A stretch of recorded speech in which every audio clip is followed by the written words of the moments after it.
Welcome back my YouTube family. तो फिर से एक और कहानी लेकर आए हैं आपके लिए। रामदास जी रामनगर में अपने परिवार के साथ रहते थे। रामदास जी ने अपनी मेहनत से खूब धन दौलत कमाई थी, लेकिन रामदास जी को एक दुख था कि उनके इकलौते बेटे सुशील को शराब और जुए की बुरी आदत थी। वो रोज़ाना शराब पीकर देर से घर आता था। उसकी रोज़ाना शराब और जुए की लत ने सेठ जी की चिंता बढ़ा दी थी। हर समय रामदास जी और उनकी पत्नी दुर्गा जी सुशील को लेकर परेशान रहते थे। एक दिन सेठ जी ने दुर्गा जी से कहा, दुर्गा, मैं सोच रहा हूँ कि सुशील की शराब और जुए की लत बढ़ती जा रही है। मैंने अपने दोस्त से बात की है। उसने एक लड़की बताई है, बहुत ही अच्छे घर की सुशील लड़की है। मैं सोच रहा हूँ सुशील की शादी कर देते हैं। शायद बहू के आने से सुशील थोड़ा सुधर जाए। दुर्गा जी बोली, ये तो आप ठीक कह रहे हो। भाई साहब से बात करके हम रिश्ता पक्का कर देते हैं। सेठ जी ने अपने दोस्त से बात की। फिर उसी शाम सुशील जब घर आया तो सेठ जी ने उससे कहा, मैंने तुम्हारे लिए लड़की पसंद की है। लड़की अच्छे घर की और पढ़ी लिखी है। सुशील बोला, मुझे कोई शादी नहीं करनी पापा। फिर सेठ जी बोले, अगर तुमने इस शादी के लिए मना किया तो तुम्हारा खर्चा पानी सब बंद हो जाएगा। सेठ जी की बातों को सुनकर सुशील डर गया और शादी के लिए मान गया। फिर कुछ दिनों बाद सुशील की शादी राधा नाम की लड़की से हो गई। राधा बहुत ही सुशील और समझदार लड़की थी। वो अपनी सास और ससुर का बहुत ध्यान रखती थी, पर सुशील उसको बिल्कुल भी पसंद नहीं करता था। रामदास जी ने सोचा था कि सुशील की शादी के बाद शायद आदतें सुधर जाएंगी, पर ऐसा नहीं हुआ। सुशील अभी भी रोज़ शराब की नशे में ही रहता था।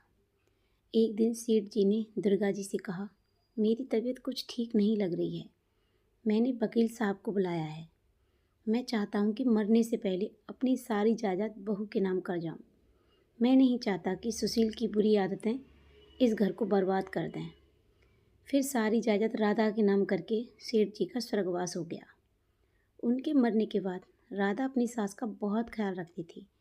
वो दुर्गा जी को कभी भी दुखी नहीं होने देती थी। एक दिन राधा दुर्गा जी को दूध देते हुए बोली, माँ जी ये लीजिए दूध। दुर्गा जी बोली, बहू तुम मेरा कितना ख्याल रखती हो। एक मेरा बेटा है जो सारा दिन घर से गायब रहता है। तभी वहाँ सुशील आ गया और बोला, माँ ये सब क्या है। पापा ने सारी जायदाद राधा के नाम क्यों कर दी, जैसे मैं तो उनका बेटा ही नहीं। दुर्गा जी बोली, तुम्हारी बुरी आदतों की वजह से तुम्हारे पापा ने ऐसा किया है। सुशील गुस्से में बोला, पापा ने यह सब अच्छा नहीं किया माँ। और वह गुस्से में फिर से शराब पीने के लिए घर से बाहर निकल गया और वो एक बार में पहुंच गया। वहां उसने देखा सामने एक लड़की डांस कर रही है। सुशील लड़की को देखकर चौंक गया। लड़की बिल्कुल सुशील की पत्नी राधा की हमशक्ल थी। उसे देखकर सुशील के दिमाग में राधा को रास्ते से हटाने की योजना आ गई। उसने मैनेजर से उस लड़की को अपने पास भेजने को कहा। थोड़ी देर में वो लड़की उसकी टेबल पर आ गई। सुशील उससे बोला, मेरा एक काम करोगी, बहुत पैसे मिलेंगे।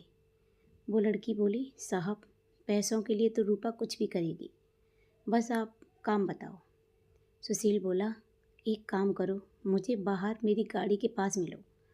कुछ देर बाद रूपा बाहर आ गई। सुशील ने उसको गाड़ी में बैठने को कहा और उसे अपनी योजना बताने लगा। देखो रूपा, मेरी पत्नी राधा की शक्ल हूबहू तुमसे मिलती है। मेरे बाप ने मरने से पहले सारी जायदाद उसके और उसके होने वाले बच्चे के नाम कर दी थी। अब मैं अपने बाप के मरने के बाद एक एक रुपए को तरस रहा हूँ। मैंने जब तुम्हें देखा तो मुझे लगा कि तुम इस मुसीबत से मुझे छुटकारा दिलवा सकती हो। रूपा बोली, मैं कैसे तुम्हारी मदद कर सकती हूँ साहब। सुशील बोला, रूपा, मैं अपनी पत्नी को हमेशा के लिए इस दुनिया से विदा कर दूँगा। उसके बाद तुम राधा की जगह मेरे घर में मेरी बीवी बनकर आओगी। तुम्हें देखकर माँ भी नहीं पहचान पाएंगी कि असली बीवी तुम नहीं हो। मैं तुम्हें 1-2 दिन में लेने आऊँगा, फिर हमारा खेल शुरू होगा। फिर तुम जायदाद के कागज़ पर नकली साइन करके सारी जायदाद मेरे नाम कर देना। मैं तुम्हारे हिस्से के पैसे दे दूँगा। उसके बाद तुम अपने रास्ते और मैं अपने रास्ते। फिर सुशील रूपा से बात करके घर पहुँच गया। उसे पता था कि उसे आगे क्या करना है। घर जाकर राधा से बोला, तुम पापा के जाने के बाद कब से घर की जिम्मेदारियों को पूरा करने में लगी हो। मैंने सोचा हम हनीमून पर भी नहीं गए तो अब चलते हैं। तो पैकिंग कर लो, कल की टिकट है। राधा बोली, पर माँ जी को अकेला छोड़कर हम कैसे जा सकते हैं। तभी दुर्गा जी बोली, बहू मुझे पता है तुम मेरा बहुत ख्याल रखती हो, पर सुशील का भी तो तुम्हारे लिए कुछ फ़र्ज बनता है, और ये तुम्हें घुमाने ले जा रहा है तो मैं बहुत खुश हूँ। तुम दोनों हमेशा खुश रहो मेरे बच्चों। सुशील राधा को गोवा ले गया।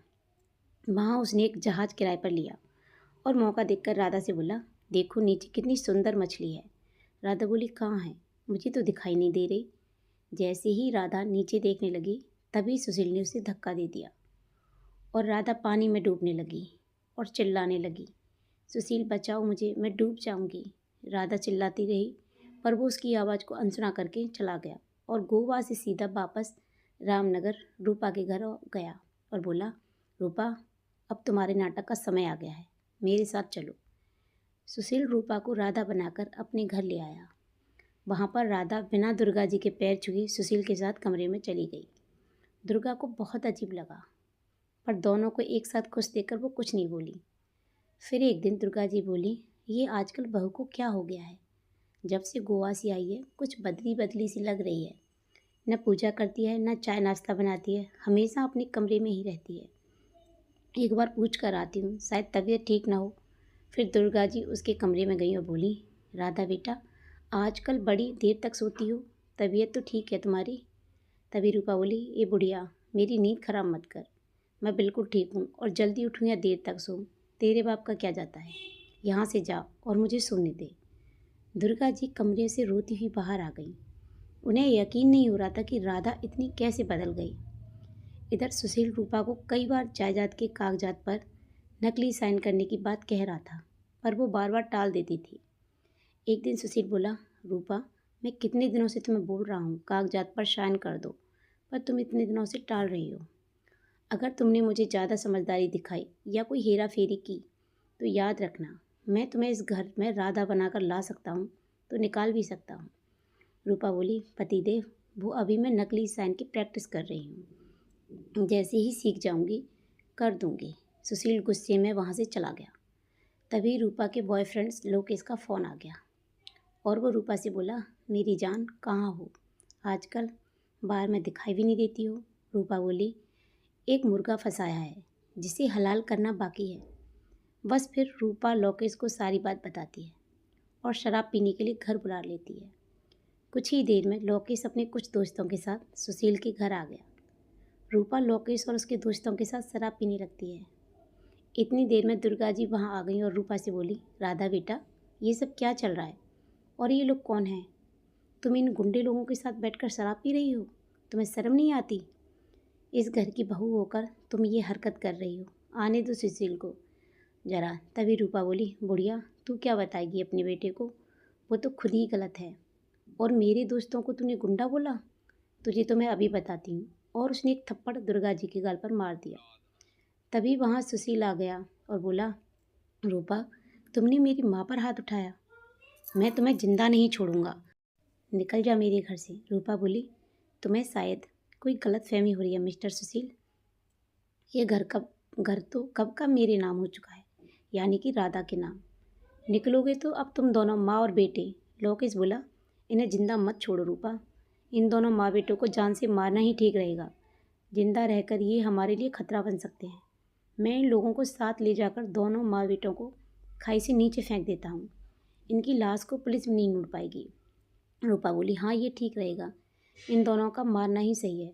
दुर्गा जी बोली, सुशील ये सब क्या है। सुशील बोला, माँ ये रूपा है। दुर्गा जी बोली, तो मेरी बहू राधा कहाँ है, वो कहाँ चली गई।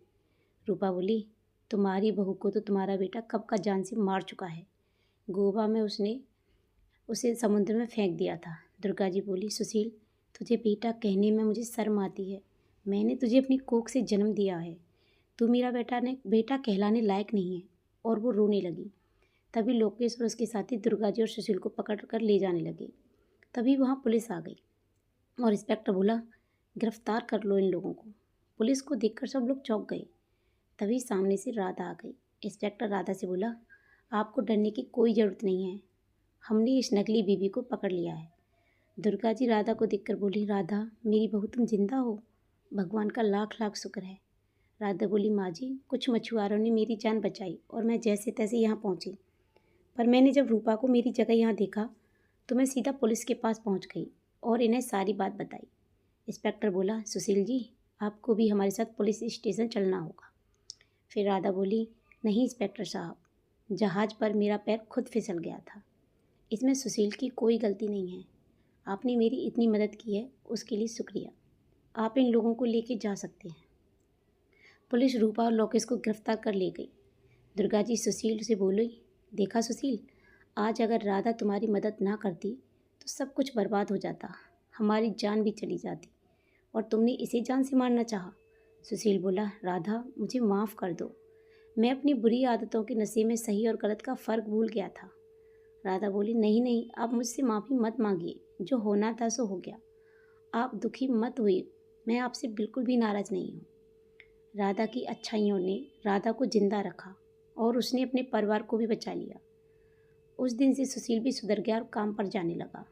ये देखकर दुर्गा जी बहुत खुश हो गई और राधा को गले से लगा लिया। तो आप लोग बताना कि आपको ये कहानी कैसी लगी। अगर आपको ये कहानी अच्छी लगी तो प्लीज़ अच्छे अच्छे कमेंट करना, और आप हमारे चैनल पर नए हो तो प्लीज़ हमारे चैनल को सब्सक्राइब करना, लाइक करना, शेयर करना, और ऐसी ही मज़ेदार कहानी के लिए बने रहिए हमारे चैनल पर। मिलते हैं एक और वीडियो में एक और कहानी के साथ। तब तक के लिए thank you so much. Bye bye everyone. जय माता दी।